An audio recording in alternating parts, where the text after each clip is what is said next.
Tonight, could one of the most infamous cold cases in the world finally be solved? Could police be one step closer to finding a violent inmate on the run? And is the U.S. unprepared for a drone attack by our adversaries? I'm Elizabeth Vargas, and America's News starts right now.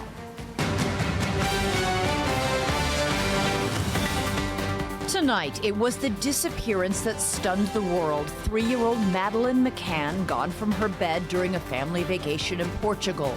Now, 18 years later, police begin a new and frantic search for evidence. What are they looking for? And could one of the world's most infamous cold cases finally be solved? I'll speak to the original criminologist on the case. Then you heard the warning here first. That stunning surprise drone attack Ukraine launched on Russia could one day happen here in the United States. Is America prepared? First of all, they've got their aircraft carriers covered. So they are, this attack would not work on China right now. So they are prepared for this. U.S., not so much. Brian Entin investigates how it could potentially happen. And later, Jewish Americans on edge. Some feel like they have a target on their backs. I'll speak to a congressman who worries he and his family could be next. Hello, everybody. Lots to get to, but we begin with the new search for Madeline McCann, that 3-year-old girl from Britain who became one of the most infamous cold cases in the world. But news that there is a brand new and massive search underway right now in Portugal, nearly 2 decades after McCann went missing, begs the question, why now? And what could they possibly find? German and Portuguese police are looking for clues in the Algarve, a vast region of southern Portugal, known for its coastline and sandy beaches, but also for its very dense shrubbery and woodlands. It's where McCann disappeared back in 2007. She was vacationing with her family at a resort there. She vanished from her bed in the middle of the night while her parents dined at a nearby restaurant. A new search was prompted by a request from prosecutors in Germany who are investigating a man they believe killed Madeline. That man is Christian Bruckner, a 48-year-old German national right now serving 7 years for the rape of a 72-year-old woman in that same resort town in Portugal. Now, he lived in the Algarve region during the time that Madeline McCann went missing, and his phone records placed him near the resort on that night. But he has denied any involvement in her disappearance, and he faces no formal charges in her case. And he is set to get out of prison in just a few months, in September. As part of their search, investigators are reportedly using ground radar technology that lets them see 15 feet underground. And the area they're searching includes a cottage where Bruckner used to live. A short time ago, I spoke about the new investigation with Graham Hill, a criminologist and former senior British detective who worked on the Madeline McCann case from the very start. So, Graham, there is this new and massive search underway right now in Portugal. What do they hope to find 18 years later? Well, I think what they're hoping to find is some evidence that will enable them to pursue a prosecution against their prime suspect, which is a man called Christian B., who's currently in custody in Germany.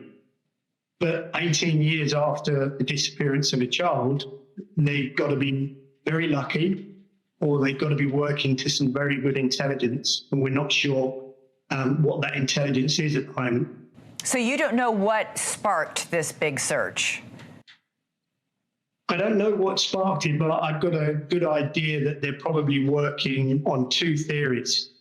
One is that the theory that the little girl went missing and that she was abducted and murdered close to the location, and that they're searching the areas around that location. Now, that's been done many times before, but this time I think they're working to some very strong intelligence that they gleaned as part of their investigation. You were sent to Portugal as part of the British team investigating Madeline's abduction just days after she went missing. You have said it was clear very quickly that Portuguese police were not doing a good job on this case. You called their approach flawed. Others have called it a fiasco. What did they do wrong? Well, they did many things wrong. one of the most important things about child abduction is that you're fighting the clock, and you have to do things in order, and you have to do them very quickly. You have to generate lots of inquiries over a short period of time. And the first thing that they did wrong is that they didn't lock down the crime scene. They didn't stop people leaving the resort. The second thing that they did was that they didn't do what's called suspect generation, which means when you've not got a suspect, you start to trawl all your systems and your databases looking for possible suspects. So you look for sex offenders, you look for nighttime burglars, you look for people that are risk takers, people that have sexual interest in children and maybe previous convictions for those offences. And then you draw up lists, and from those lists you prioritise your suspects. And what we now know, in hindsight, is if they'd done that correctly, Christian B would have been on one of those lists, possibly two, possibly all three of those lists, and would have been a prime suspect. Right. He had a record of child sexual abuse as an adolescent himself in Germany that would have popped right up in the database. When you arrived in Portugal, you met at that point with Madeline's parents, and you were brutally honest with them and told them that the chances that she was alive, even back then, were very small. The vast majority of children who are abducted by strangers are murdered within 3 to 6 hours. That's correct, yeah. I mean, I'm one of the few people in the world that studied these men that abduct, sexually abuse and murder children. And I've interviewed many of them in different locations around the world. And what we do know is that if a child is killed or is murdered as a result of an abduction, then they're likely to be dead within 3 to 6 hours. These ideas, this Hollywood sort of version of people keeping children hostages and feeding them and keeping them in cages, it's just not practical. You've got to keep the child quiet, you've got to keep the child healthy, you've got to keep the child fed. So in most cases, the children that are abducted are sexually abused, murdered very quickly. As somebody who has made a career studying these monsters, because there is no other word for them, to be honest, what can you tell me about what you believe about Christian Bruckner, the main suspect? He's never been charged, but he is in custody. And we do know that this latest search does come at the request of German police who are now investigating him. Well, whenever you look at child abduction, the first thing you have to ask yourself is what kind of person will commit this kind of crime? And they are a very rare crime, and it's a very rare group of criminals that will commit these type of offences. And so you look for indicators. So if you look at Christian B, for example, he had a history of child sexual abuse in Germany. He was breaking into people's houses at night and stealing and sexually assaulting people. And also he was a risk taker. Now, when you add those two things or three things together, you end up with someone that falls into a very rare group of offenders. So he would have been very, very high on the priority list if these Portuguese police had done their work correctly. Do you think this case will ever be solved and adjudicated? It is one of the most infamous mysteries on the planet right now.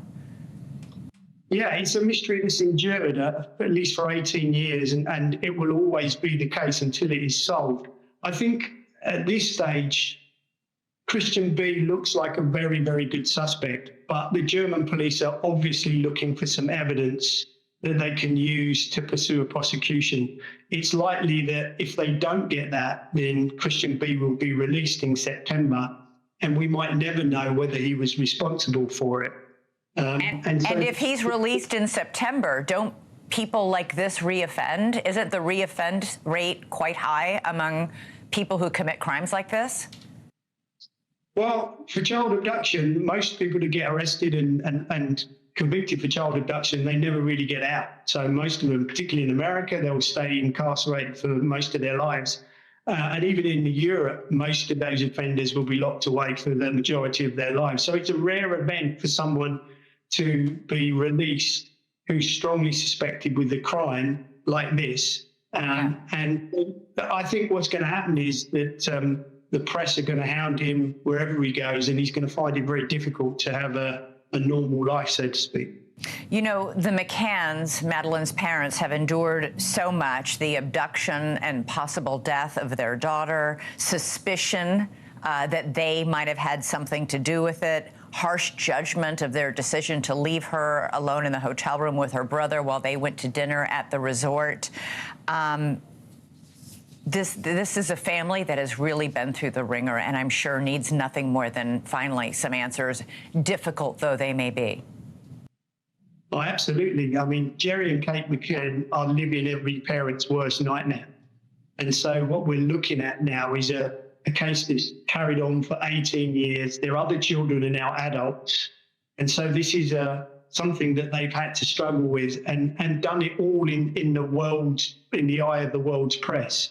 And it's been trolled by many people online. There's a whole network of people that are talking and saying bad things about the McCanns. But ultimately, we can only speculate the agony that they're going through and continue to go through while these searches are carrying on and Madeline remains missing.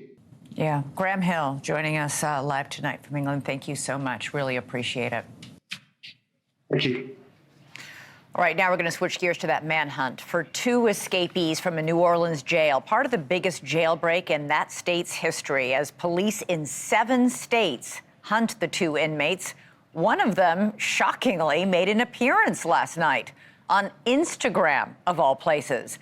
After more than 2 weeks on the run, Antoine Massey posted a video in which he claimed he didn't escape jail. He was, quote, let out. Massey even made an appeal to President Trump for help and presumably a pardon. I'm one of the ones that was let out on the New Parish jail where they said I escaped, right? I'm asking for help, please, before they throw me away for something that I did not do. Antoine Massey has been charged with motor vehicle theft and domestic abuse in New Orleans. He's wanted in St. Tammany Parish, Louisiana, on suspicion of kidnapping and rape.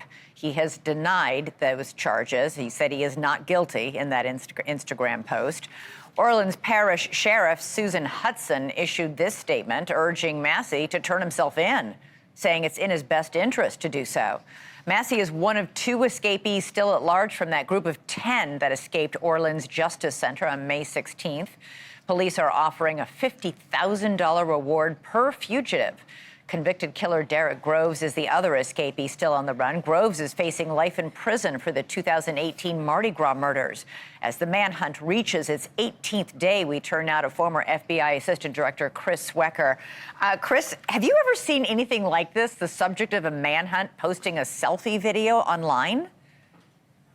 Yeah, it does happen from time to time. Eric Rudolph himself, the Olympic bomber, his brother posted on his behalf several times, just trying to get their message out. You know, this guy, but it is a little bit unusual. This guy is an interesting study here. You know, only a career criminal could rationalize a prison escape to say, I was let out. And that gives you a kind of an insight into how they think. This guy's going to get caught. He's obviously feeling the heat. No telling where he is, but, you know, once you start fooling around with electronic media and social media, you know, Yeah. Well, I won't go into the forensics behind that, but Yeah, I was let out after I cut the toilet and the sink from the wall and dug a hole through the wall and crawled through, you know, to freedom, if that's let out, I guess, whatever. The video Massey posted doesn't appear to show very much. He's simply, as you can see right there, sitting on a stool. You can't really, it looks like he's in a kitchen, perhaps, but police are undoubtedly scouring the video for clues to his whereabouts. What are they looking for? yeah, there's some forensics behind social media postings that I won't get into because I don't want to tip him off. But and of course, they are working there furiously to sort of follow the leads, if you will, the public leads coming in, but also leads centering around his social network, and I'll use that term loosely. Anyone he was associated with in prison, who did he call from the prison, who contacted him? He obviously has some kind of infrastructure out there, or some kind of support, because he's one of the few that's been able to last, you know, this long out at large. So, you know, but he'll get caught. I mean, this is not a Mensa candidate here. This guy, the U.S. Marshals and the fugitive task forces around the country are pretty much hot on his trail. And I think this is one of his last hurrahs here. He's trying to make his case. He's feeling the heat.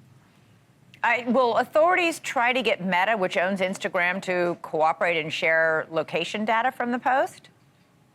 Oh, absolutely. And do they need a warrant to do that? Does Meta normally cooperate with searches like that? There is an avenue with all of the social media outlets and the carriers to access information via an ex parte court order or a search warrant. So yes, I don't think they could just do it. An ex parte court order in federal court is not hard to get. Right. If they choose to go the search warrant route, then they'll go before a federal magistrate with a search warrant affidavit. But the quickest route is an ex parte court order. Well, and he could also, he could have made the judge. video and a friend could have posted it, so it still might not lead exactly to any definitive information on where he is.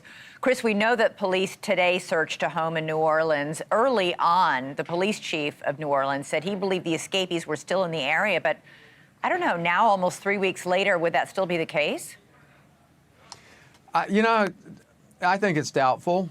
I think that the two that are at large now, what they probably have is they had some access to a vehicle or someone that transported them across state lines. And it really doesn't matter. I don't mean to say that flippantly or to be sarcastic, but it doesn't matter because there are fugitive task forces all around the country.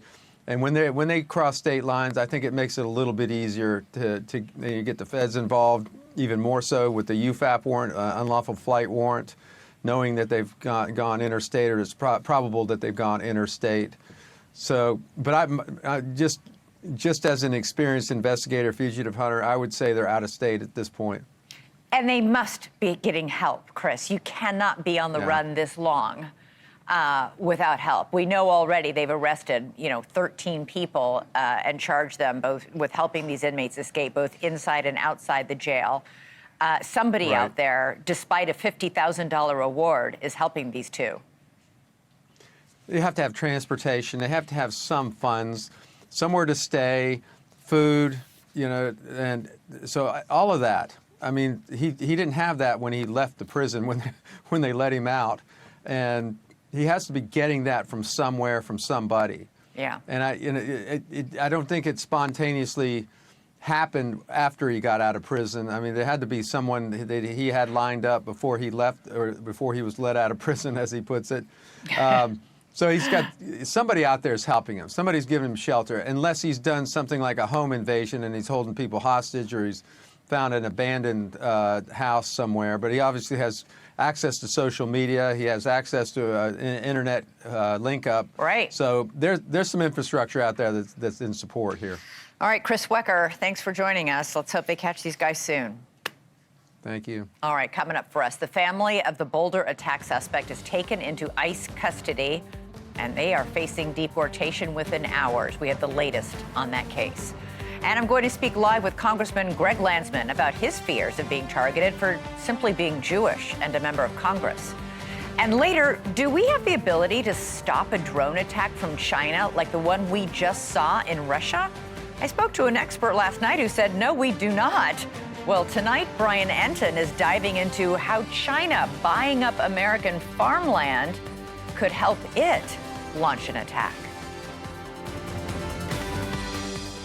Thank you for joining me here on NewsNation. No matter where you are, America's fastest growing, down the middle, unbiased, breaking news coverage is always at your fingertips. Download the NewsNation app or go to newsnationnow.com to learn how. The family of the Egyptian national accused of firebombing a peaceful Jewish event in Colorado is in federal custody tonight. And the White House is warning on social media that family could be deported in hours, posting a short time ago there are 6 one-way tickets for them out of the country. Final boarding call coming soon. While we know Mohammed Sabri Solomon is an illegal immigrant from Egypt, it appears the rest of the family was also in the country on some sort of visitation visas. And the government is announcing it revoked those visas tonight. ICE officials took Solomon's wife and 5 children into custody. Homeland Security head Kristi Noem posted this video on social media today. Now, Mohammed's despicable actions will be prosecuted to the fullest extent of the law.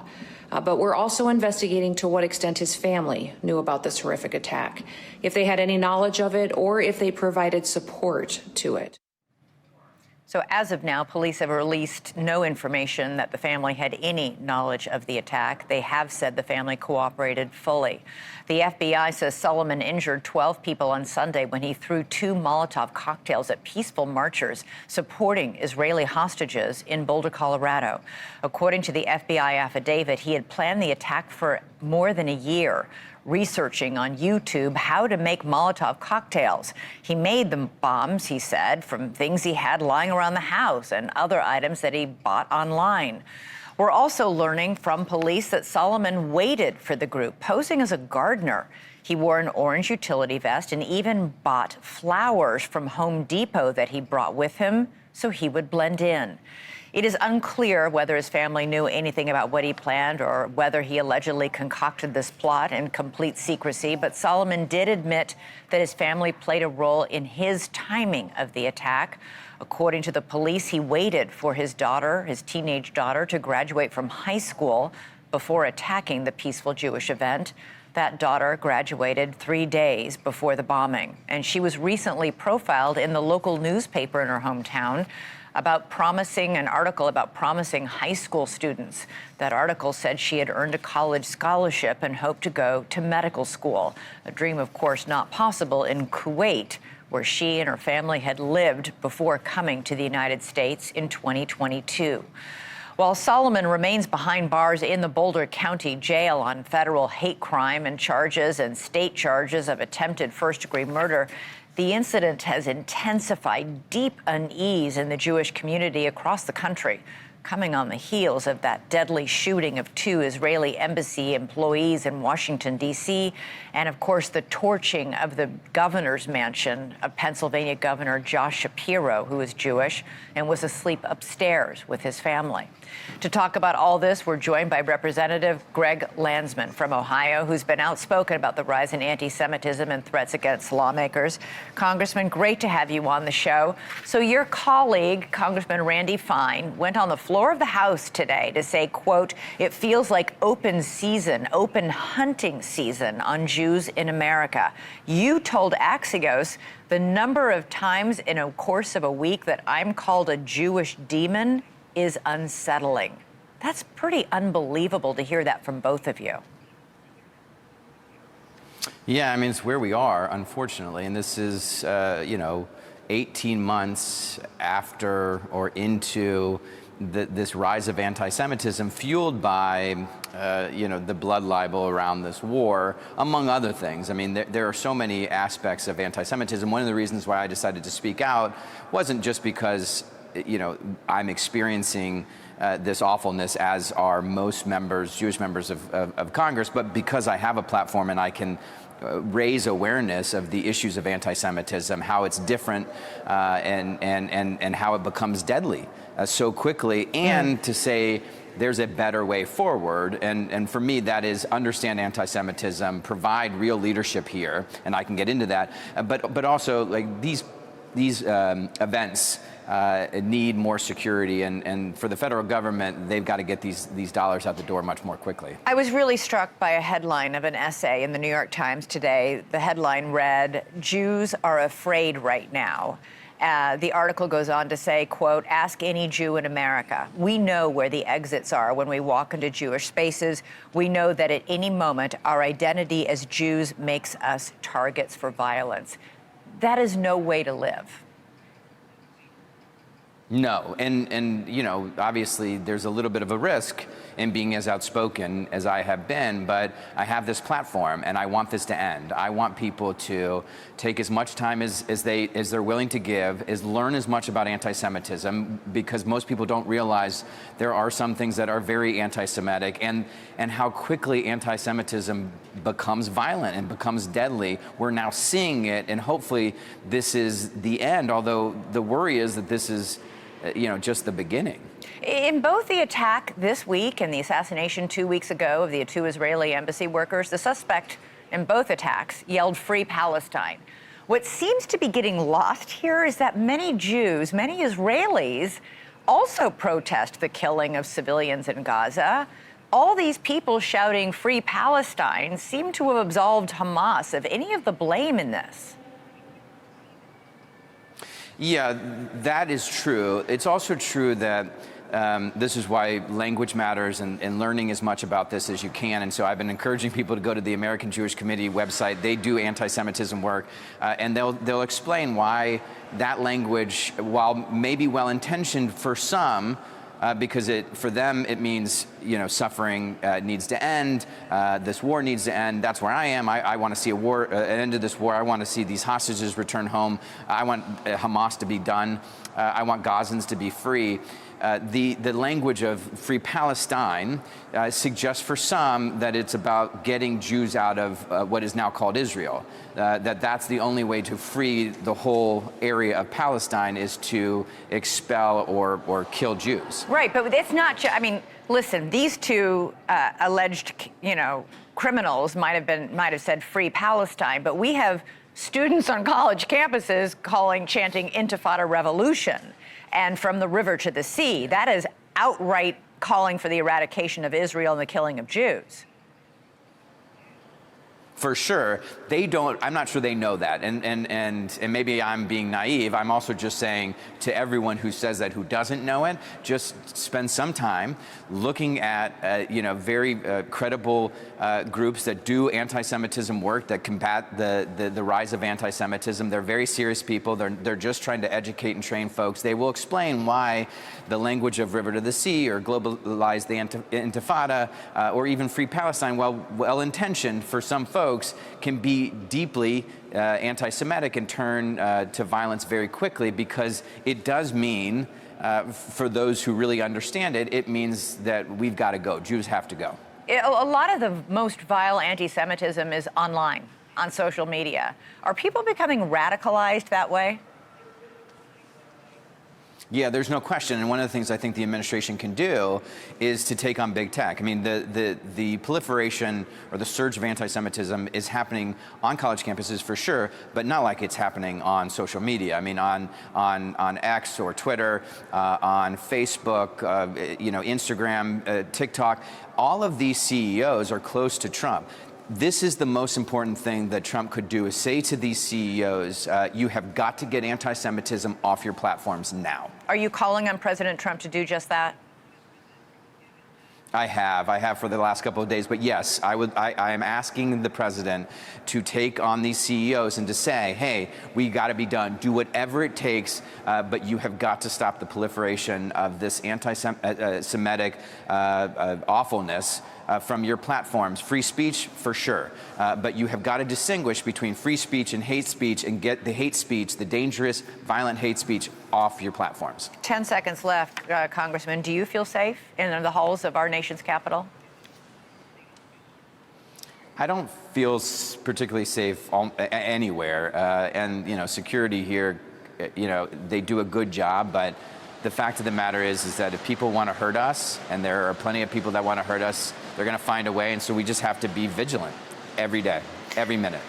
Yep. Congressman Landsman, appreciate you coming on the show. Really appreciate it. Stay safe. Thanks. All right, coming up for us, what if China launched a drone attack on the U.S. and used our own farmland in the middle of America to make it happen? Well, that fear is actually more real tonight after Ukraine's astounding attack on Russia over the weekend. We'll explain why in just a moment.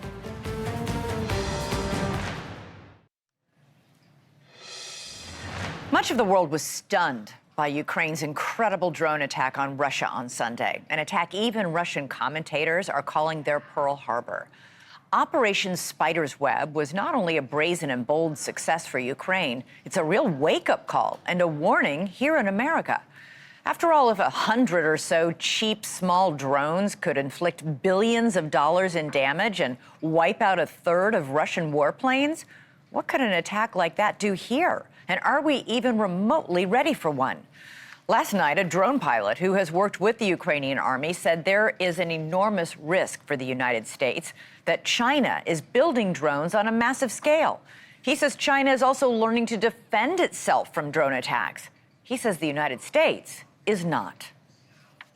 First of all, they've got their aircraft carriers covered. So they are, this attack would not work on China right now. So they are prepared for this. U.S., not so much, right? And then the amount of drones that they're producing, I don't want to say the numbers, but it's incredible amount of numbers, the swarms that they're putting together. They're leading the way and being able to produce these really cheap, really fast at a huge scale. Swarms of Chinese drones. If Ukraine can carry out such a sophisticated attack, you can bet that China can too, and probably to a much bigger scale. Not just because China's invested in that technology, but also because it's invested in the United States, quite literally. We're talking property, and lots of it. Remember, Ukraine's drone attack was a Trojan horse attack. The drones were smuggled deep into Russia on trucks and then released to hit their targets. Companies affiliated with China are already deep in the U.S., and they have been buying up American farmland for years, 370,000 acres to be exact. Some of this farmland is near key U.S. military installations. Our chief senior national correspondent, Brian Enton's been out in front on this story since the start. He spoke to American farmers who sounded the alarm about the national security threat this poses. Brian Enton joins us now. Those worries from these farmers are sounding very prescient now, Brian. Yeah, especially what we saw happen in Russia. And you mentioned it. I mean, the drones are cheap. They're basic, which is what's so alarming. These aren't like fancy drones. The drone strike in Russia, it's definitely started a conversation here about the vulnerability of our military equipment, especially when you think about just how much farmland China owns near military bases in America. Look at this. This map shows all the farmland across the country, 370,000 acres. You mentioned it, Elizabeth. Some of it so close to military bases, just a couple miles away, including land in North Dakota close to Grand Forks Air Force Base. I've been following the situation in North Dakota for the last couple of years. The Air Force called it a national security risk. The project was shut down. They were trying to build a corn mill. But what's shocking is I learned just today that the Chinese company actually still owns the land just miles from the Air Force Base. One solution to the possible security threats from drones is the Golden Dome that President Trump has spoken about building that would stop drones in some areas from entering sensitive airspace. This is what the White House press secretary said today about that. That's why he wants the One Big Beautiful Bill to be passed, because it increases our defense spending. It's why he also launched the announcement of the Golden Dome to prevent from missile strikes and attacks in the future. And the president has a full understanding, I can tell you, because I've spoken to him about it, about the future of warfare and how drones are a big part of that. And I will not get ahead of our policy team, but I think you can expect to see some executive action on that front in the very near future. And you remember at the end of last year, we saw reports of several mysterious drones popping up near military bases in close proximity to Chinese farmland. And while those drones were never confirmed to be owned or operated or affiliated with China, the sightings sounded alarms for defense officials and lawmakers concerned for our national security. So all of this very much evolving. There's some technology that exists, Elizabeth, around these bases. There's the Golden Dome, which they're working on, but yeah, the Golden Dome will very, protect very from vulnerable. Yeah, the Golden Dome, if and when it ever gets built, would protect from missiles from without, not from drones sent up in the air from a mile or two away. I mean, that's the Trojan horse attack, and that's what makes this so scary. Yeah, and the Iron Dome, for example, in Israel, we know is built just to protect them from missiles. There's a radar system, and then they can intercept the missiles. The Golden Dome, at least what was based on what was said in the White House today, may actually have a component that can stop drones too. They've been careful when they talk about it, but she was quick to bring this up today. The question was specifically about drones. Right. I know the clip we just played, though. She's talking about missiles from without, and that's the whole genius of using these cheap, simple drones to military advantage, is it's very hard to defend against them. And thus far, we haven't figured out a way to do that. Brian Enton, thank you so much. Really appreciate it. Coming up, are these cuts on John O'Keefe's arm from a dog bite or from getting hit by a car? Well, that was the debate in the Karen Reed murder trial today. Jesse Weber is going to be here next to break it all down. And remember, you can download our NewsNation app for the latest news on the top stories of the night. You can find it on the Apple App Store and Google Play.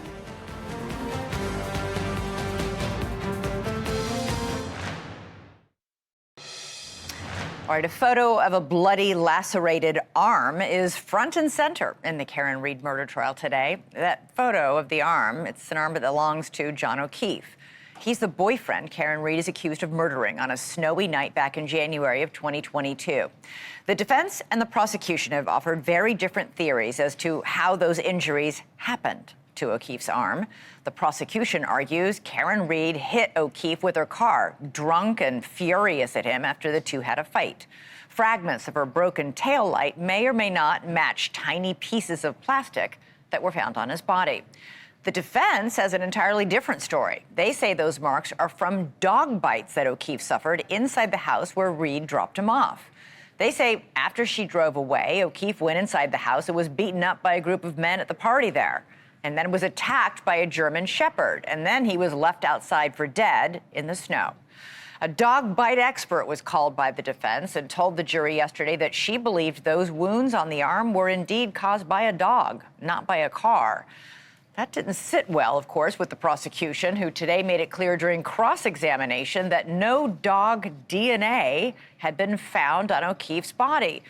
The mere mention of DNA, a topic that until now has been completely off limits to both sides, led to the defense calling for a mistrial. That request was denied. And then there are, of course, the very lewd, very sexist text messages that the lead investigator on the case was sending to other investigators and friends. Former state police trooper Michael Proctor told friends that Karen Read was, quote, a babe with no ass and had a, quote, weird accent. He also described her as, quote, whack job C word. And no, the C word is not crazy. The defense says these messages are important because they're evidence of a biased investigation and even a potential cover-up. The victim, Brian O'Keefe, and several of the men inside the house, they were all police officers. For more on all this, we're joined by Jesse Weber, not to be mistaken for the wrestler turned governor, Jesse Ventura. Jesse We wouldn't make Weber. that mistake. Yeah. Jesse Weber is the NewsNation legal contributor. Okay, so it's hard to even believe that there could be a debate over whether the wounds were caused by a dog or a car. There is, and it's really not a definitive answer at this point, because as compelling as her testimony was, Dr. Russell basically saying that she looked at pattern analysis and believes that these were the markings of a dog and not being hit by a car. What happened on cross-examination today? They said, well, wait a second, if we accept that it was a dog bite, dog has a top layer and a bottom layer. Every one of these incisions, yeah, there's nothing at the bottom. Does that make sense? So every one, it's just the top teeth are being used. Dog bite evidence, not a certified methodology, but she doubled down. Even in the face of saying there was no dog DNA on John O'Keefe, she explained it away and said she is still confident that this is consistent with dog bite evidence. And if the jury believes that, she's acquitted. That's how important it is. So at the mention of dog DNA, we immediately had the defense asking for a mistrial. Why? What's the big deal? This was the first time that it was ever mentioned in this trial. And for the defense's point of view, they said, we thought this was off limits. We didn't even bring up any of our questioning regarding dog DNA, because the jury could say, wait a minute, there's no dog DNA. Forget it. This dog defense is ridiculous. Now, the prosecution said, wait a minute. It was always our intention to bring up dog DNA in our rebuttal case. We're laying the foundation for it now. And by the way, if you look at pretrial hearings, dog DNA's come up before, so it's not off limits. The judge is allowing this questioning to come in, so now the defense has to scramble and try to explain why is there no dog DNA on John O'Keefe. All right, I want to switch to the Sean Diddy Combs trial in New York City, because it was a big day for the prosecution today. What happened? So let me lay this out. Racketeering is the top charge. A lot of people confused about how to prove it. In order to prove it, the prosecution has to prove two underlying crimes, this pattern of criminal activity. One of them is bribery. You had a former security guard for the LA Intercontinental Hotel. The scene where Cassandra Ventura was reportedly beaten by Sean Combs on tape says he took a $100,000 bribe that was split between him and two others to make sure that videotape went into the hands of Sean Combs. Also testified that he lied to investigators in 2024, that he didn't report the money on his taxes. This is a guy. Wow. This is a guy, by the way, who doesn't have anything to gain by testifying. Actually wanted to plead the Fifth, but was granted immunity. So now he testifies to this. This looks like a clear-cut case of bribery, trying to buy evidence so it doesn't come forward. And by the way, this is not evidence of Combs going into a Starbucks. This is him purportedly beating Cassandra Ventura after she says she left a freak-off. This is evidence of sex trafficking. So this is a pivotal moment. And by the way, today there was also a witness regarding the money. The CFO, Sean Combs, testified. So now we have a better understanding of how the money was flowed, and it actually confirmed a key payment in this case, $20,000 that Cassandra Ventura's family had paid Sean Combs to make sure the tapes of her don't come out. So it's a big day for the prosecution. And you've been very dismissive of the prosecution's case, or at least with an arched eyebrow. The fact that you're saying that, we're out of time. Yeah, we'll talk about another day. They're building a You'll be good back. case. You'll be back. You got it. Jesse Weber, thank you so much for joining us. Coming up, why can't police find that New Orleans jail escapee who posted a selfie video on Instagram? Chris Cuomo joins me live with a preview of his conversation with the inmate's aunt. That's coming up next.